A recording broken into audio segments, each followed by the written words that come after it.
আসসালামু আলাইকুম। Hello guys, কি অবস্থা? ভালো আছেন? আশা করি সকলে ভালো আছেন। আপনাদের দোয়া আমিও ইনশাল্লাহ ভালো আছি।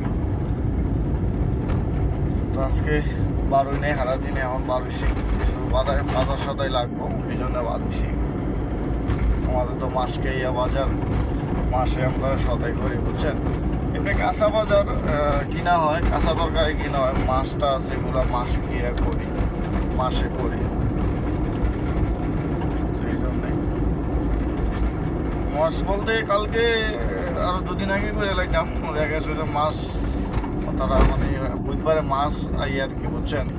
তো এই জন্য তত্নকরটা নেওয়ার জন্যে তো ওই মানে বুধবারে যাই আর কি।